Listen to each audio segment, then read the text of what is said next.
Good morning, everybody. Welcome. I'm going to call the meeting to order. We certainly have quorum, lots of people on board. We have a fulsome agenda, although I'm going to take large chunks of it to be read. And I've asked the team to really focus on changes since our last meeting in November, which there aren't a few. There aren't that many, excuse me. But we will get some of those highlights and then a number of items to follow up on in closed session. I'll call the meeting to order and read the land acknowledgement as always. Waterfront Toronto acknowledges that the land upon which we are undertaking our revitalization efforts is part of the traditional territory of the Mississaugas of the Credit First Nation, and that Toronto is covered by Treaty 13 with the Mississaugas of the Credit First Nation.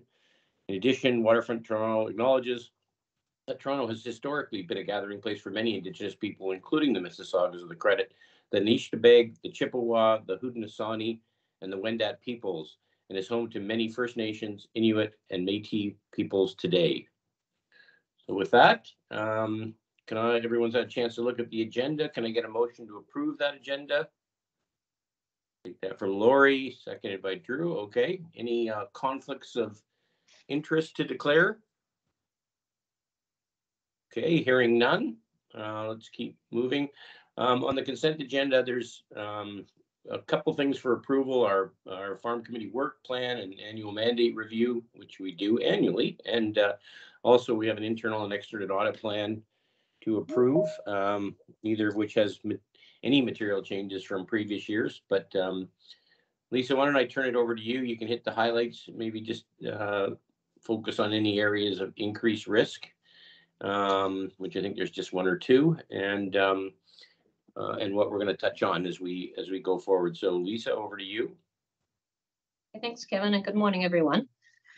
So in terms of the highlights of the key messages, as Kevin mentioned, there are 4 items for approval today, including the work plan and mandate, audit plan, which relates to our year-end financial statements, and then 2 items related to internal audit.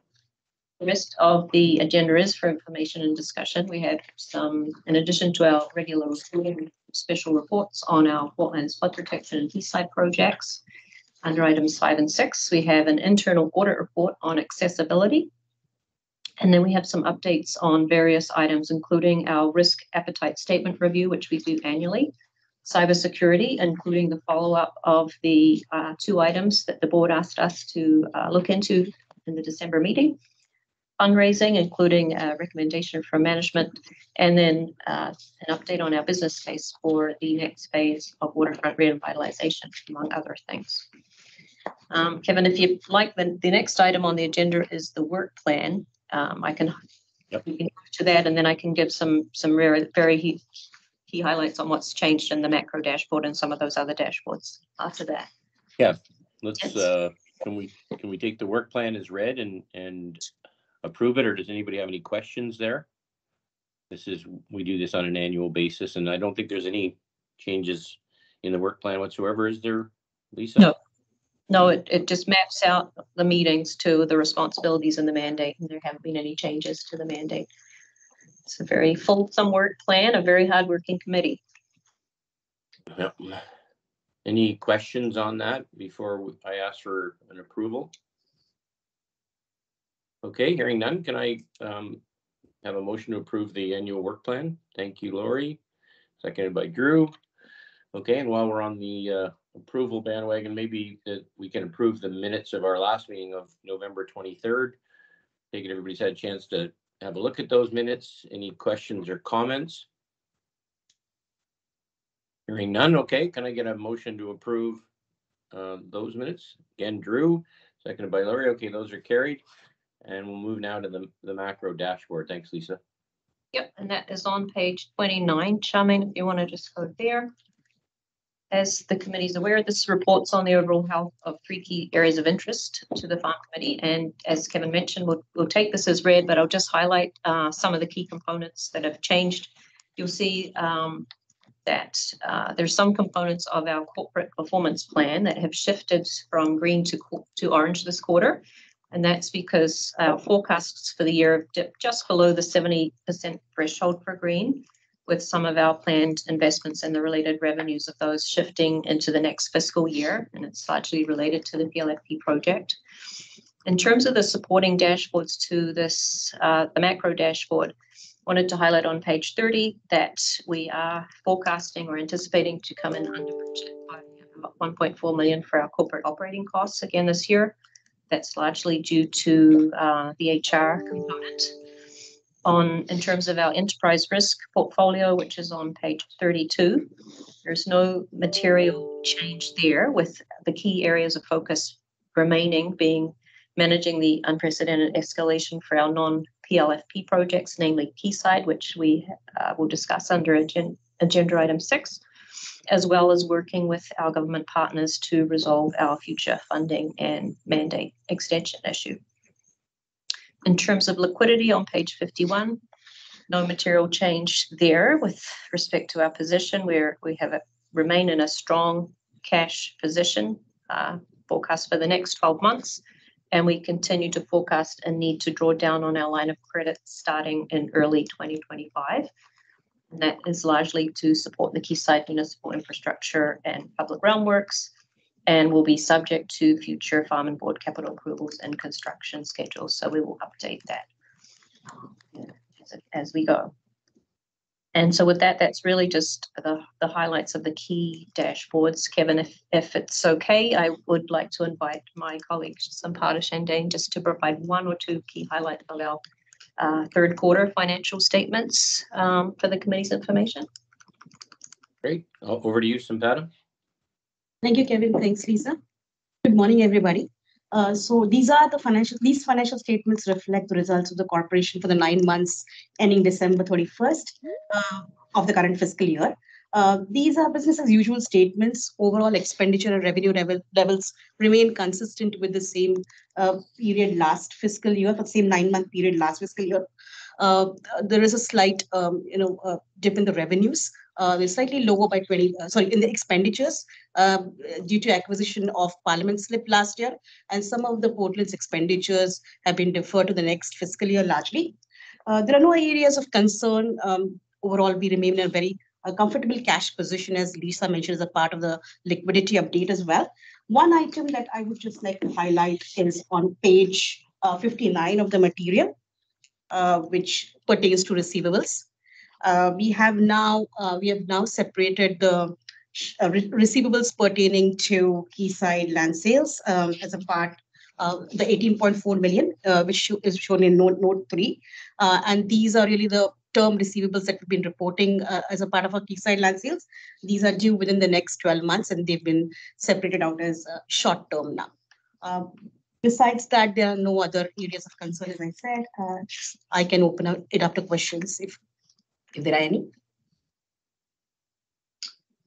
Lisa, if I can just add, and Kevin, as we presented to the board when we did our December annual plan for next year, as Lisa pointed out, we have underspending in our salary and wages as we have in the past years, but next year we have to draw on funding outside of our direct operating, our capital reserve, because we do not have the government funding approved yet for future projects to cover us for expenditures we've already made. We've spent $7 million planning for Villiers, and we continue to have a gap with regards to the salary and wages. So we've highlighted to our government partners who are on the line that this is an important part that we need to address as soon as possible. So they're fully aware that we need to address, whether it's through line item or through changes in the formula, to be able to make sure we have funding to not only deliver the projects with regards to project funding, but also make sure we have the salary dollars to support the staff on those projects. That's right. Thanks, George. Okay. The financial statements were pretty straightforward this quarter, and thanks for the update on that, George. Any questions on that from any of the members? They recall we don't approve those, but simply present them to the board next week. Okay. Are we over to our capital projects now? Let's start with the update on the Portlands. Lots of exciting things going on down there, David. Lots of press. maybe you can update us on what's transpired since we last gathered. Absolutely. Thanks, Kevin. Let's, with respect to the dashboard reports, just two things I'd like to highlight, mostly take them as read. One is on page 73. The contingency for Portland's flood protection pie chart to the right notes that there we continue to have, at the end of December, just about 26 million in available contingency unallocated. On top of that, for the parks finishes projects, we have about 2.7 million. So just around 28.5 million in contingency available. And our run rate has been about 2 million a month. So projecting that out, forecasting that out to the end of substantial completion at the end of this year, we're still looking reasonably positive for the contingency utilization. So that's just, I wanted to highlight that relative to Portland's, and also to highlight on page 89 and a couple of pages following, we have begun to report this month on Quayside through a new Quayside project dashboard. And that includes those Quayside projects that have capital approval. So in this case, it's the purchase of the Parliament slip, the design work that's underway for the Quayside infrastructure, and most recently the Parliament slip infill project. So forecasting on budget, on time for all of those components at this point. And as Lisa mentioned, Kevin and Pina will provide an update on Quayside following my update on the Portlands. So if there's no questions, we can move to the, I think the updates next. No questions? Keep going, David. Oh, actually, it's quarterly procurement report. I think we're still in, yeah, we're still in the consent agenda, I think. Yeah, so nothing to report from a procurement perspective.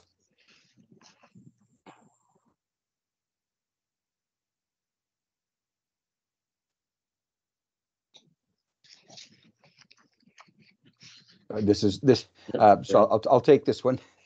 This is a combined report from Ian, Lisa, and I. I don't think there's anything to report. We had one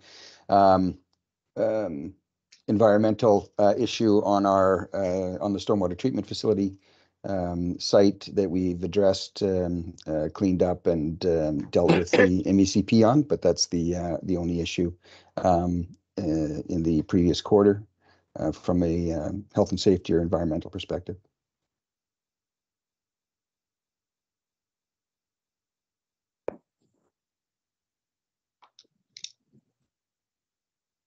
And we can take this as read if there's no other questions there.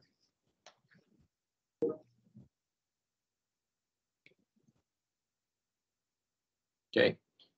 All right. We're at the update. Now we're at the update. So let's just move forward. We've got this is our latest propeller shot showing the status of construction. So this was in December. I won't get into the details here, but you can see the entire site work has continued and will continue through the end of the year. Next, number of photos. So these are somewhat older. This was back in November before the snow flew and before we started, before we reached a couple of very important milestones that I will highlight as we go through. So why don't we just quickly go through these photos, Charmaine? Construction of the roads was ongoing at the time. Again, this is Commissioner Street prior to the end of the year last year. Commissioners again, carry on. Work happening in River Park North. These are the some of the foundation work for the River Park North play areas, and that work has continued through the end of, or through today, and we've been very fortunate weather-wise. Carry on. Work underway, or at the time, on Cherry Street, getting it ready for opening. Next. Work happening in the West Plug. as again, we got ready to open the river. So I'll just speak to those two very important milestones that we hit in January. First was we reopened Commissioner Street and opened the new Cherry Street at the end of January, along with new pedestrian and cycling infrastructure. I think it's been extremely well received, and as mentioned, there was a lot of positive press around that milestone. But then shortly afterwards, and we'll talk about this. Why don't we carry on with the pictures, Charmaine? Shortly after, we also used some pictures from people that don't work for us. Actually, this was posted to one of the websites. A spectacular photo of Commissioner Street Bridge, again just before opening. And as I was mentioning, the highlighted a further milestone that we'll see some video of shortly, when we began inundating the river, so filling the river with lake water, and that started at the end of January and was concluded earlier this week. Carry on, Charmaine. Lights, very, very striking, those bridges at night with the lighting in place. Carry on next. Martin Goodman Trail. These are one of the carp gates to keep the carp out of the wetlands. Carp are clearly much, much bigger than any of us had ever imagined them to be. So next. And this is the final review of the river by TRCA consultants, the city and Waterfront Toronto staff, before we began the inundation. Next. Okay. David, before we get to the video, can I just, there's a hand up. I believe it's Jonathan, right? Our provincial government member. Jonathan, do you have a question or a comment? Or yeah, thanks, Mr. Zagarich. I do have a quick question. First of all, let me just congratulate Mr. Kosturin on how nicely things are coming along on Portland's flood protection project. The end is going to be nearing later this year, and progress has been consistent and substantial. So I just wanted to recognize David and his work on that, as well as his team. I did have one quick question. In your comments, David, on the contingency available, you mentioned that there's about 26 million available on PLF on the flood protection side, and 2.7 million on the park side. Is that right? That's correct. Okay. 2.7 feels a little low. Are you at all concerned that that may not be enough, given that the parks project will probably extend into 2025? No, I'm not very concerned, Jonathan, and the reason for that is the parks project is essentially about parks finishes, and not dealing with we don't have to deal with soil contamination issues. We don't have to deal with dewatering issues. Some of those more risky processes are done. What we're talking about is really just the top finishes, and all of those have been contracted for at this stage. So less concerned with the amount of available contingency related to the park work. Great. Okay. Thanks very much, David. Okay. Thanks, Jonathan. Sorry, David, you can go ahead. Oh, yeah, if we could get the video started, Charmaine. So this is our most recent drone video, the one that we do every month or every second month. And here we go. This was obviously taken in the last week because, as you can see, the river is almost completely full of water. It's not quite there. It's about a meter short at this point in time. But here you can see, you can actually not see the west plug, but that west plug will be coming out sometime next month as the river and the lake do a final balance. To our left, Canoe Cove, a little bit of work still happening there with stone revetments being installed, but mostly about 99% finished there. In Promontory Park, coming up the promenade, you can see the promontories here. So that structure you see is not permanent structure. It's actually geotechnical improvements. We are doing compacting the soil below what will be the promontory in that location. Back into Cherry Street. We will be doing a little bit more filling in Cherry Street. There's some soil from the PLFP project that is intended to be placed on Cherry Street or not Cherry Park, Promontory Park North. So that will happen this year. You can see the roads are opening. FedEx truck using the vehicle bridge, which is the one, the first one, the second being the transit bridge, which for now is just a pedestrian crossing.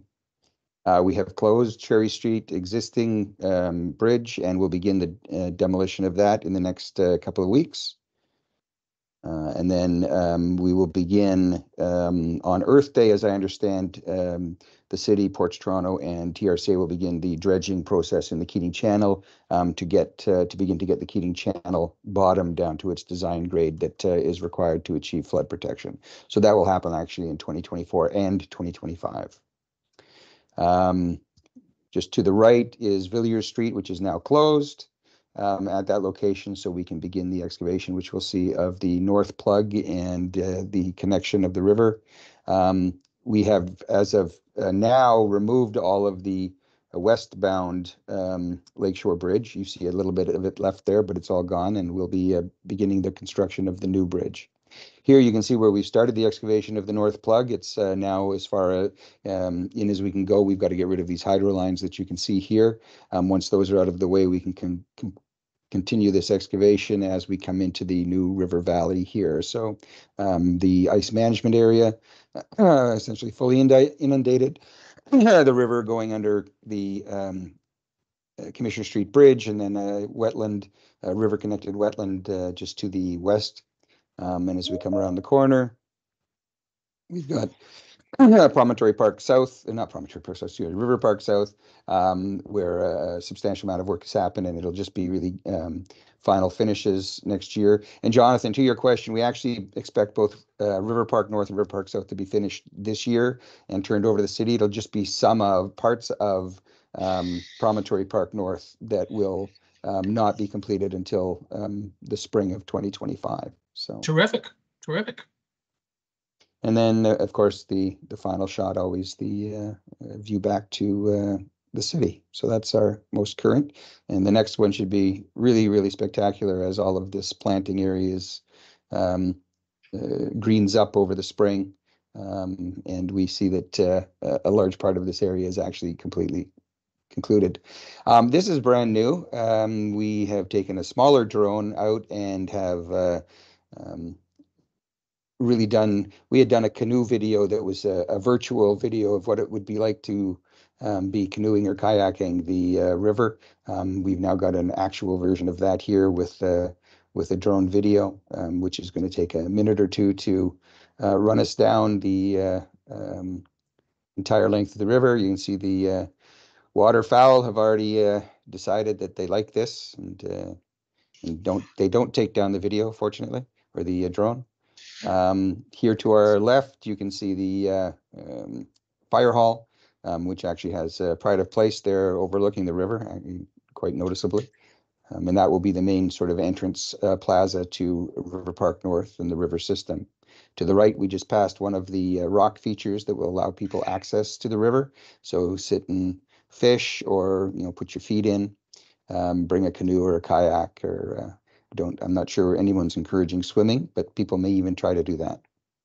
David, just to remind everybody, it's all non-motorized craft, because we have a requirement not to have motorized vehicles. That's correct, George. We actually had the Department of Fisheries and Oceans federally deem this area to be off limits to motorized craft, except for the police marine unit and fire units, which are allowed to bring their boats in. Yeah, they're exception. To the left is the Stone Beach that's part of River Park North. So again, providing access down to the river. So this is the only place really in downtown where you can access water quite directly. On the left side, you can see the water heading towards the Carp Gate and the wetland number 4. And then on the right, the river as it terminates currently at the north plug. And we expect that plug Okay. will be removed by, before well, we don't expect, that plug will be removed before the end of this year. And And does those the are the Keating two channel updates. have, David? Excuse me? Yeah, it's Kevin. Does the Keating channel have to be dredged before we remove that plug? Is that the plan? No, we will, both of those things will happen concurrently. So the dredging will happen this year, and the removal of that plug will also happen this year. The only thing I'm going to just add quickly is Yep. David and I took both Deputy Mayor Malik and the local councillor, Councillor Fletcher, for a tour. Both were extremely pleased with the work and are looking to work with us, both in terms of anything we need for completion, but also obviously any communication opportunities that all three levels of government are looking for. Thanks, George. This illustrates the work that's been happening over the course of the last month and a half and through the end of March. I won't get into the details apart from we have been very fortunate with respect to weather. It's allowed us to continue to work in all areas and really make some advancements on the schedule that we hadn't forecast, given we expect that most of the winter is a shutdown, especially when dealing with parks finishes work. Next. And I think we'll skip through most of this. Go to the next slide. You can take these as read. Keep going. Complaints perspective, again, complaints largely have to do, there's not a lot of complaints over the course of the 3 months, but still have to do with when traffic gets particularly bad in the Lakeshore and Gardner areas. But we expect those complaints to reduce now that, to a degree, now that the new roads are built and the detours are gone for Commissioner Street and Cherry Street. And David, just to be explicit on that, one of our complaints that we used to get was the bike detours. So that this should alleviate some of that, right? I think so. And we were on site and the cyclist went by and congratulated us again. Seems to happen every time we open up a new piece of cycling infrastructure, which is great. Continue to work with the Indigenous communities, including the Mississaugas of the Credit, on moving things forward. So we were dealing with them specifically on some of the Indigenous art and installations that are happening in the parks, as well as just some ceremonies, planting and plant materials. So that continues on a regular basis. Next.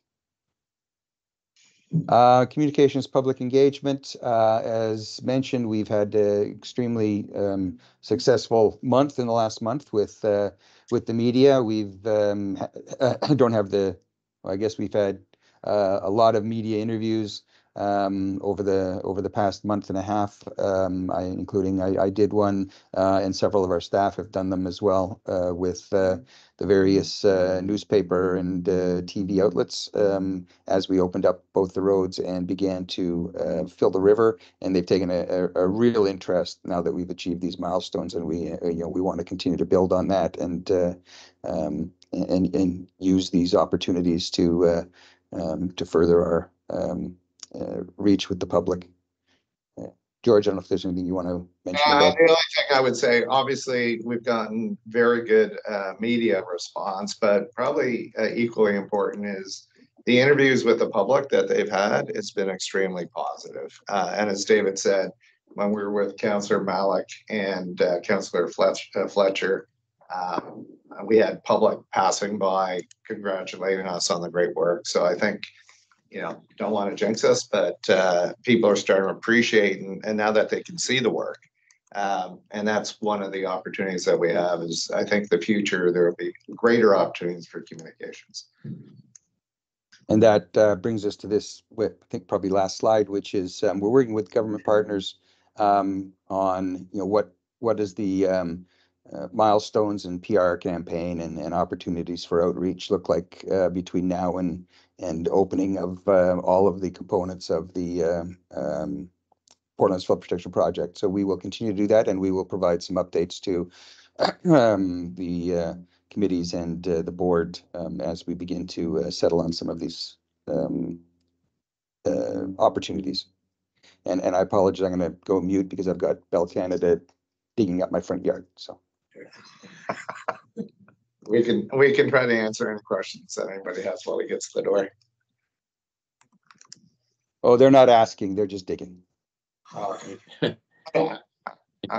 Any questions of David, other than congratulations, David, that those videos are really starting to give us a sense that we're getting close. And it seems like after, I don't know how many years, it's getting very, very exciting. And I assume that video is posted on our website again, the one we just watched.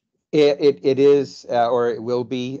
Typically, we edit them and provide some commentary. We may speed up the one that is the drone video that goes down the river, which we also have the opportunity to do. So our comms team are working on that. And if it's not up already, it will be up very soon.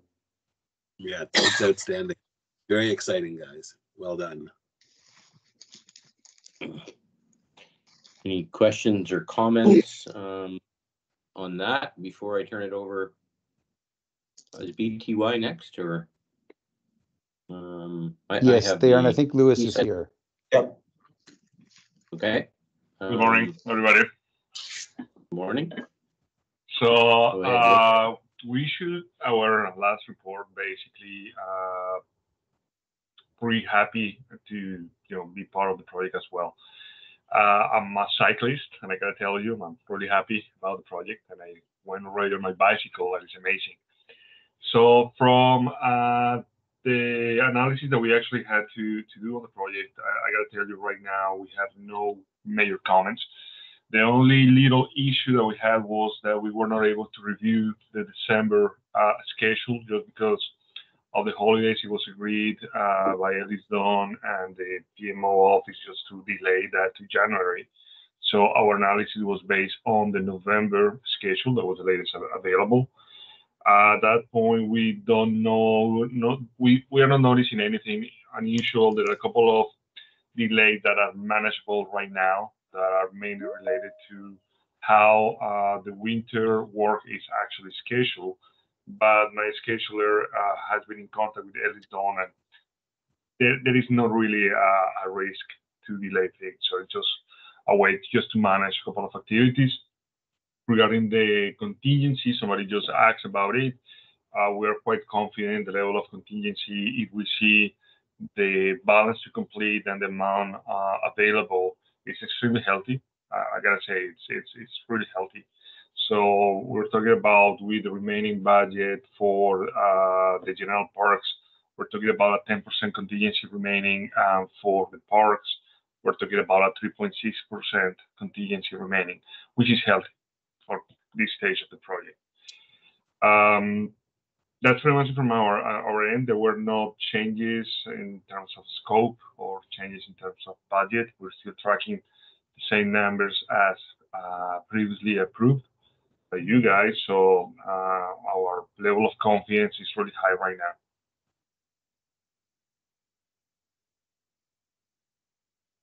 now. If anybody has any questions. Any questions there? Okay. Thanks, Lewis, for your report. No problem. We're now moving. Are we moving to Kevin and Pina now? Or are we? Is there more issues on? That's the next agenda item, unless there's any questions on this item. Okay. Okay. Kevin and Pina, over to you. Tell us in on the Quayside. Yeah, just going to do a quick update on the Quayside infrastructure and public realm work that we've undertaken. This is one of the key things that George asked me to focus on when I joined Waterfront Toronto. So I want to thank both the project delivery team and the design team for working with me as we get to a very important milestone, which is our 60% design milestone, which then allows us to start updating and creating a budget for this program. So I'll hand it over to Pina, who will talk about where we are in terms of that process and what our next steps look like, and then also give you an update on where we are with our project agreement with the City of Toronto. Hand it to you, Pina. Thank you. Thanks, Kevin, and good morning, everyone. I'm going to provide a brief update on the status of the Quayside Infrastructure and Public Realm project as we approach the 60% design stage gate. Today's presentation is really going to focus on updates since our last discussion around this project. including the areas of project costs, as well as ongoing discussions related to the delivery agreement. And we will be returning to the May Farm Committee with a fulsome update and with a request for capital approval on the next phase of construction. Very quickly, what you're looking at here on the slide, just as a reminder, the Quayside Infrastructure and Public Realm project consists of 11 different project components. As just a very quick project update, we have completed the 60% design for all project components, and we have commenced construction for project number 10 on the map, which is the Parliament Slip Lake Fill component of the project, a key component for extending Queens Quay and realigning Parliament Street. We go to to slide 159, Charmaine. It's a couple more ahead. I'm going to use this graphic to give a quick update on where we're at. As you may recall, the cost estimate, which is the first column, at the due diligence phase was $229 million. This is the amount of funding that is currently secured for the Quayside Infrastructure and Public Realm project. At its October board meeting, management provided the board an update on the outcomes at the 30% stage gate, now talking about the second column on the chart. At that time, it was reported that due to significant impacts of escalation, which saw unprecedented values in excess of the due diligence cost estimate by over 27%, the new cost estimate for the project at that time was projected to be $314 million, which was $86 million in excess of the due diligence cost estimate. And that was following an extensive value engineering exercise. At that time, management recommended continuing with the delivery of the Quayside Infrastructure and Public Realm project in a phased manner, with phase one prioritizing project components required to transact on blocks 3B and 4 of the project, while alternative funding sources for phase 2 and ongoing value engineering of the Public Realm and Infrastructure project were sought. Following the last time we reported on this, we've had several discussions with city staff, and the transit enabling portions of the Queens Quay East Bonnycastle to Silo project, so the quayside portion of Queens Quay. These were previously being costed and included in the $314 million cost estimate as part of the quayside project. And it was decided that these would be transferred to the Waterfront East LRT project with a placeholder value of $57 million. So you can see that in the middle column, the light blue square. With the idea that as we approach the 60% milestone, we would actually determine the value of the Waterfront East LRT project components, and that would be updated at that time. As everyone knows, the Waterfront East LRT project remains unfunded. However, funding is being sought as part of ongoing discussions on transit. And if this funding is secured through that project, it would reduce the $86 million gap to $29 million, which, as you can see, is the sort of pink box on the middle column. So now, fast forward to where we are at today. In December, we completed the 60% design, cost estimating, and our full risk assessment are still ongoing. So we don't have a final cost estimate at this time. However, we are expecting that the 60% design cost estimate will be higher than the $314 million at the 30% design milestone. This can be attributed to a few things. First of all, the project continues to develop. We've learned a lot more around geotechnical conditions. We've done extensive borehole analysis of the site, the site block form 5, and in addition, and therefore, as can be expected, there have been some changes in the costing. However, in addition to that, the phasing and delivery strategy has extended the schedule, and we're seeing some additional costs associated with that and are working to optimize that at this time. In anticipation of this overage, moving now to sort of the last column on the diagram, Waterfront Toronto staff has prepared a very long list of value engineering and other path to budget solutions to eliminate this overage. They're in excess of what we are currently seeing in the first cuts of the cost estimate.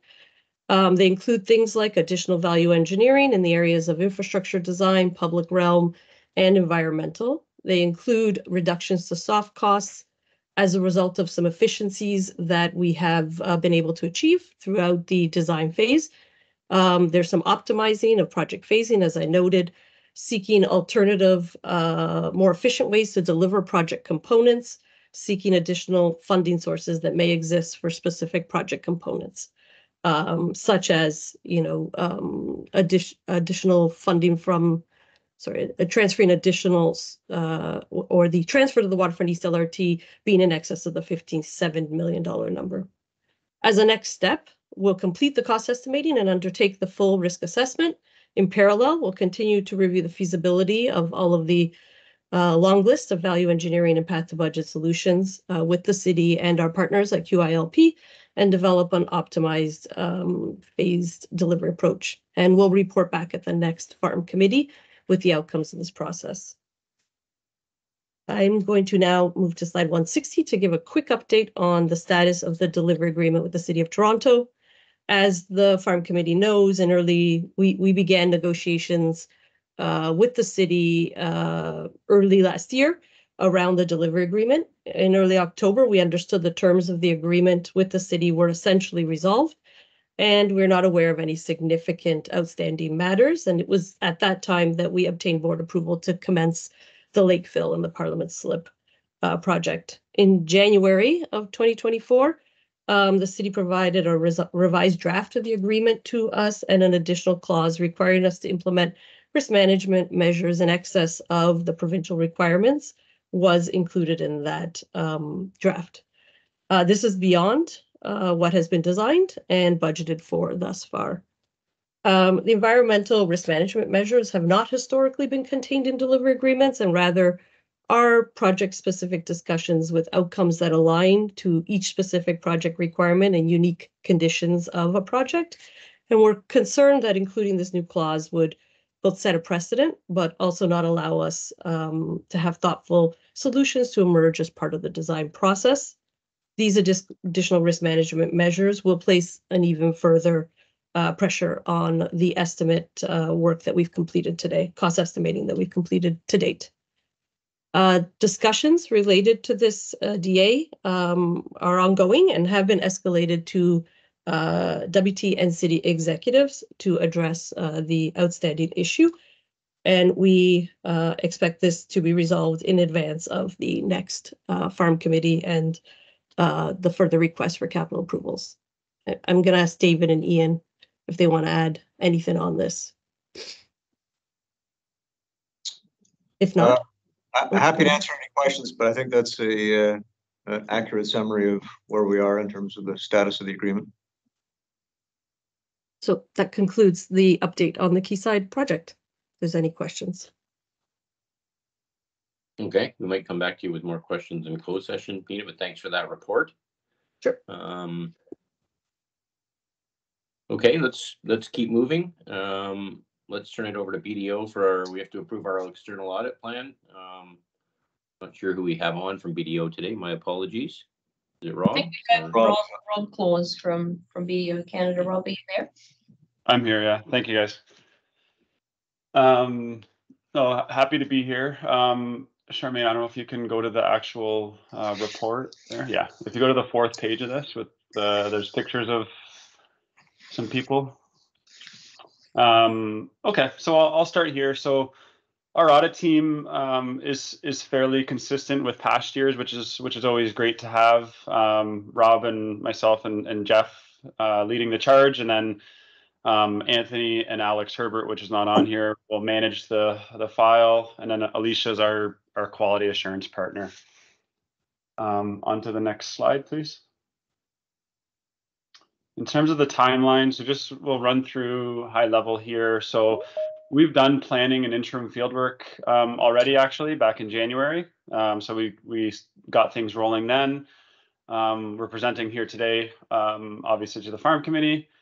The final field work will start April 22nd, and that will run for 2 weeks, which is consistent timing with past years. We'll present to the farm May 30th, and then the ultimate approval of the financials by the board expected for June 24th. Next slide, please. So the next few slides just run through high level the auditor's responsibilities, and I'll just touch on them fairly quickly. So in terms of the financial statements, so the financial statements are management's financial statements, and we audit the financial statements. So we just want to, that's a key aspect to point out. And we work with Sampada and Lisa as we're getting the financial statements ready and provide comments and ensure everything's following accounting gap and presentation standards. Next slide, please. So the next 2 slides talk about our responsibility in regards to fraud. So essentially, high level, what the situation is we just have to note that we're not responsible in this engagement to detect or find fraud, but we do certain procedures that are mandated by CPA Canada to look for certain things in regards to fraud. So just gotta note that as our responsibilities here. If you go to the next second slide after this one, Charmaine. In terms of the audit risks, no major changes from past years, but I'll just highlight these first 3 here. And then on the next slide, which we'll touch on really quickly after I talk, is just other areas of audit interest. But if you go back, yeah. So revenue recognition and management override of controls, these are standard risks in every audit file, regardless of industry, type of company, not-for-profit, government, for-profit, et cetera. So revenue recognition, obviously, a major area in any audit file and financial statement presentation. So we do a lot of work here in terms of getting confirmations from the various levels of government for funding, any non, quote unquote, traditional contributions from other sources. We're vouching and looking at agreements in place, just to make sure that recognition is appropriate for PSAs. Management override of controls. So management can be in a unique position to override certain controls. So this is sort of tied into that fraud comment I made before, where we do certain procedures in our audit process. So we look at certain journal entries, obviously understanding the business from the past number of years that we've been involved. We might pick out certain things that are unusual over the course of the years. We're looking at certain biases that might be in place in the accounting estimates each year more closely than maybe otherwise. And then we actually do some unpredictability testing each year. So each year we'll pick certain things to test that we haven't tested in past years, just to get that unpredictability aspect of our audit. Land sales, talked to Lisa and Sampada previously. There's not any expected land sales, but just due to the nature of the value involved when they do occur, we do consider those a high risk area each year, just to make sure that we're covering ourselves off there. Next slide. Won't go through this slide in as much detail, but these are other areas that we do test to a higher degree and we're looking at very closely. So accrued liabilities, obviously, just due to the nature of Waterfront Toronto and construction projects. Assets under development being the largest number on the financial statements. Construction deposits, if they occur. We're looking at all the contribution agreements and other agreements as they're coming in each year, making sure we have we keep a list of all the new agreements each year and making sure that just from a completeness perspective, we're covering everything off. Deferred contributions and grants, and then newer over the past few years is climate disclosures, and that's going to really start getting more to the forefront from an audit perspective over the next few years. Not necessarily there yet from what's required in the financial statements, but it's coming very quickly. Next slide, please. In terms of materiality, so our preliminary materiality is set at $4.5 million, and that's based on 2% of total costs incurred. And we average it out over the last 3 years just because there is some fluctuations each year. Based on our preliminary numbers that we received, we do have the capability to go higher, but just from past conversations with the farm and management, the idea was to keep it at 4.5, just more for a comfort level. So we've kept it that way going into this year as well. Next slide.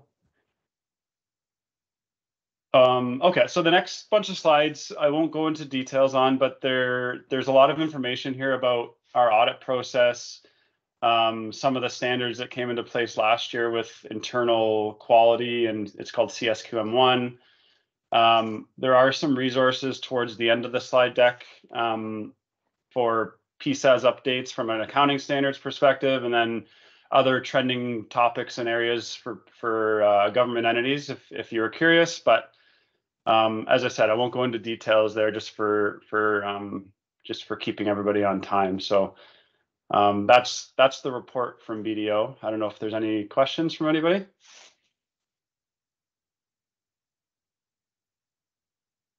Any questions there from Rob or Jeff?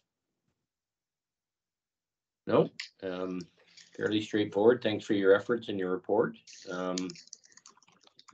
Any other items to raise on this before I seek a motion to approve our external audit plan? Nothing from me, Kevin. Okay. Great. Thanks for the team from BDO. Can I get that motion to approve our external audit plan for next year from Drew, seconded by Lori? Okay. Well done. Thanks, team. Let's go on to our internal audit plan now, and I think it's over to Veronica. Great. Thanks very much. Nice to see everybody. I do have one of my colleagues with me, Reena Patel. She's a manager, and she helped with completing the accessibility audit. So we have two things that we've brought to the committee today. The first is a quick status update, and then we'll get into presenting the last audit we completed, which was the accessibility audit. Lisa, did you want to have any intro? I think I just jumped in. That's okay. No, you go for it. I just wanted to flag that at the end of the accessibility audit, we are recommending that the Farm Committee approves some additional work for MMP to do for us to help us implement the recommendations in the accessibility audit, and that's a approval item of up to $5,000 to help basically to do an inventory of all the documents on our website, which is one of the areas, one of the only areas of non-compliance with respect to the accessibility audit. But I'll let Reena and. So Lisa, if I can just add just the context to remind everybody, we did this audit in advance of the compliance date, just so that we could target anything that we need to focus on. And to Lisa's point, we are seeking some additional funds for one area in terms of bringing the website up to date, which is consistent with some of the challenges other agencies and groups have. Thanks, George. George, I would just say it's the web content. Yeah, the web content. Okay. Charmaine, can you go to just to this next slide? Perfect. So this just shows that there is one audit that's on the 4-year internal audit plan. It was for ERP. We're going to look at robotic process automation opportunities. However, this audit will be deferred just because of the planned ERP system updates that are going to be happening, and just to lessen any audit fatigue felt in the ERP system, just because we have looked at and completed 2 previous audits on this. And just so that internal audit will just focus on a few other things that we are bringing and presenting at the committee. Lisa mentioned one of them just now. And the next slide just shows the completion of the audit plan. And the last audit that we completed is accessibility. So let's get into presenting that one. The scope and objective of of the audit was a compliance audit and based on the AODA and its standards. There are 5 standards. I think the next slide has those listed of what we focused on. Yeah, so the general accessibility requirements, information and communications, employment, design of public spaces, and customer service. I'm going to pass it over to Rena. She's going to walk us through the highlights of the strengths and then of the 2 observations that we found. Thanks, Veronica. We can just go to the next slide, please. Go to the strengths slide. Yeah. One more. I think it's the next one after this one. Nope, one more. Apologies. Perfect. There you go. Okay. So we just want to briefly go through the strengths that we identified through the audit here. Like Veronica mentioned, we did focus our review on compliance. However, we did make a few notes here where Waterfront is kind of going, above and beyond what is the basic compliance requirements from the AODA and the ISR. The first observation here, of course, is being our leadership and commitment. So the organization does show quite a strong culture and shows leadership and commitment to accessibility and all of the practices and protocols. And that's shown through several areas where, the organization went above and beyond what was required. The other sort of strength here is through the development and implementation of the accessibility design guidelines, and this is specifically related to the design of public spaces. We know that Waterfront does use the City of Toronto's accessibility design guidelines when planning for public realm projects, but that Waterfront has also internally developed their own accessibility design guidelines, which kind of cover areas that it's not included in the City of Toronto. That being said, both the City of Toronto guidelines and the Waterfront guidelines still, again, go above and beyond the minimum requirements that are set out in the legislation and the regulation. And then the last strength here is the adaptation of your Accessibility Advisory Committee. So we know that Waterfront did have an initial advisory committee created in 2022 to help the development of those accessibility design guidelines, and that Waterfront has created a new sort of accessibility advisory committee that will be effective January 2024, is effective now.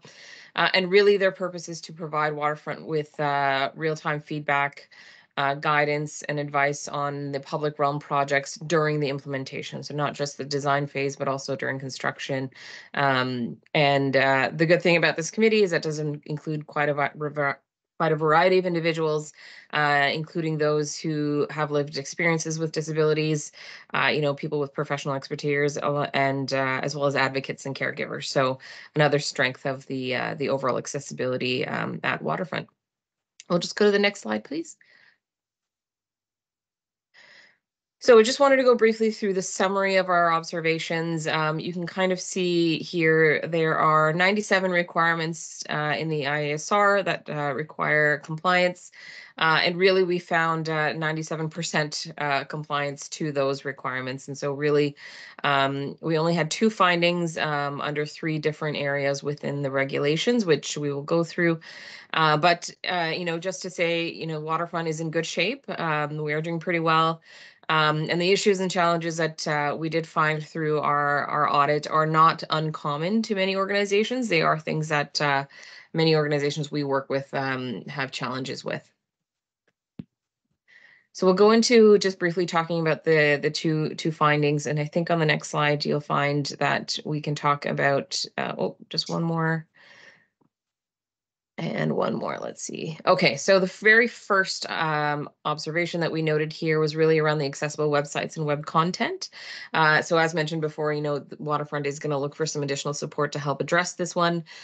But really, we did find some issues with the web pages and web content within our report. There's a couple of details. This is an ongoing challenge for many organizations because you are continuously updating your website, continuously adding new documentation, and all of that needs to meet accessibility standards in order to maintain compliance. So there is going to be a little bit of work to do here. One, to find and remedy some of the existing issues, and then also to ensure that anything going forward also is accessible before being made public.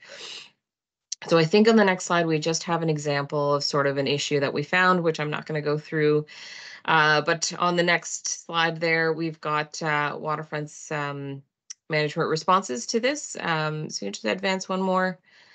And this is going to go to the recommendation that we have is that for Waterfront to actually do a full inventory of the website, find out where the issues are in terms of the accessibility compliance, and then build a plan to actually remediate the issues here. So, of course, in the management response, of course, step one is to do the inventory and just find out what's wrong. Engage with third parties to actually help remediate. This does require specialized remediation, someone with good knowledge and experience with accessibility, because not all of the issues are technical. Some of them are non-technical, which do require a good trained eye. And we are going to start leveraging some of our internal based training, focus on high traffic or high barriers to accessibility type of areas, and then include a communication on the websites that, some information will be made available later, but once it's made accessible. And then, of course, with any new content, we're focusing on making sure that the team is aware of what needs to get done.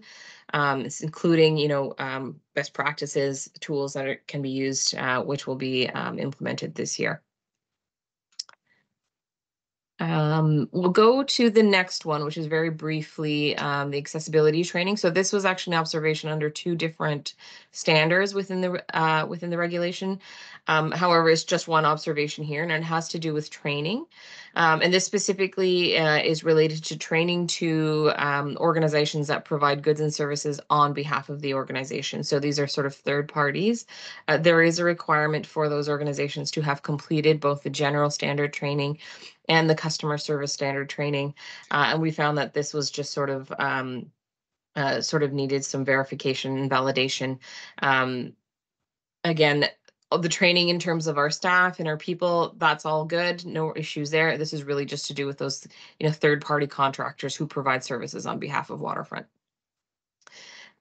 Just go to the next slide there. We'll have the recommendation here, of course.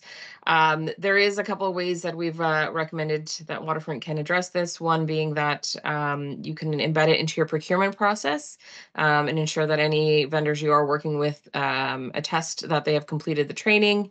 Or you can actually, provide training modules to the vendors and make sure and verify that they've completed that. Management team, of course, has confirmed that they concur with the recommendation and incorporate some wording into future procurement and contract templates.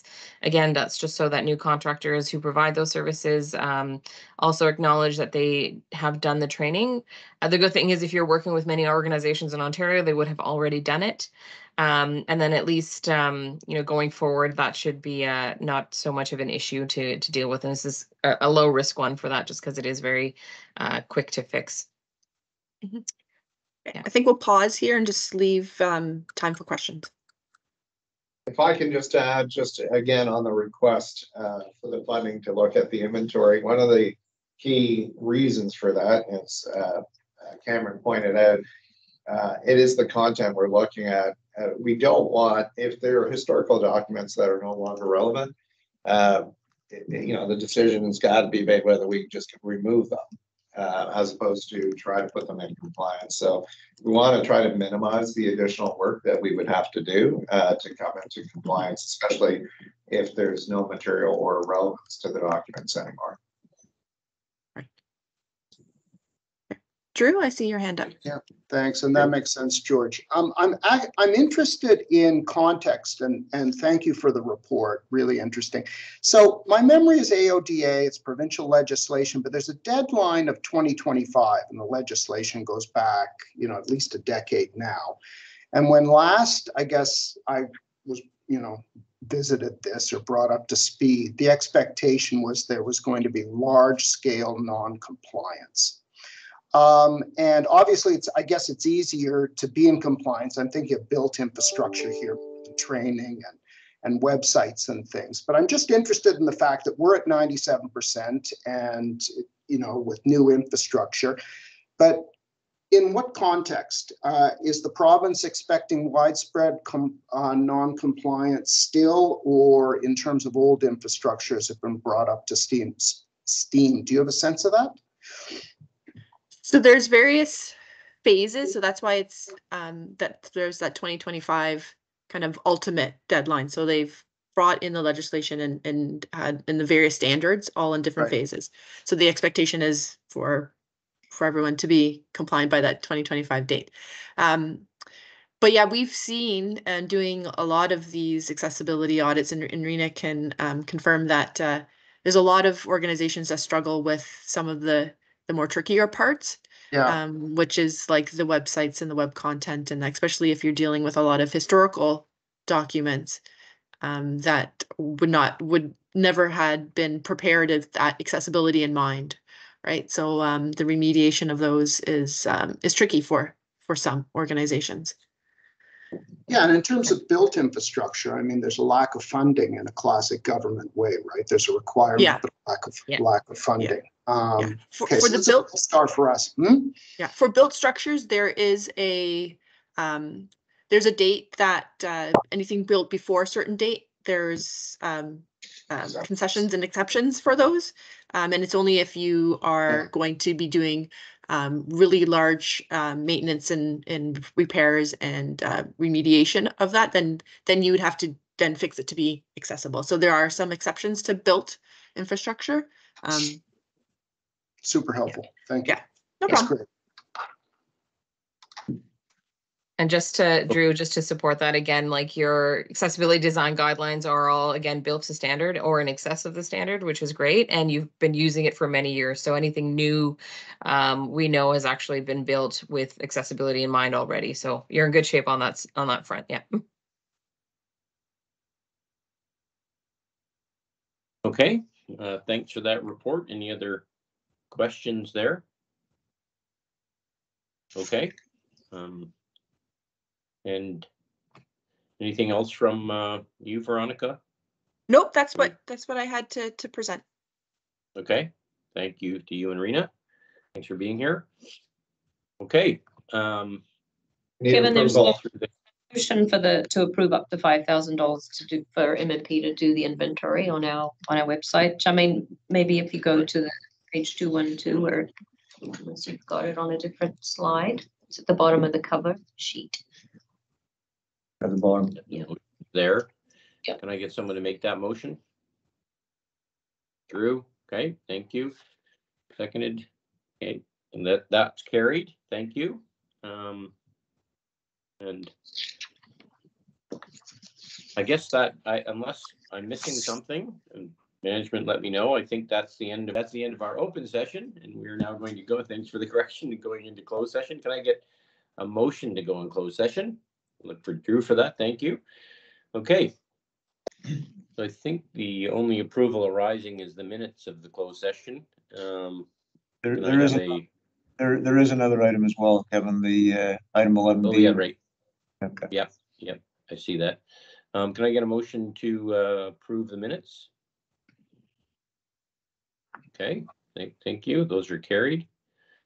And then this is the form 357 that we're looking for. It's on the screen right now regarding 11B cybersecurity. Yep. Yeah. Okay. This is the $15,000 for the tabletop exercise put forward by Lori, seconded by Drew. Thank you. Okay, that is also carried.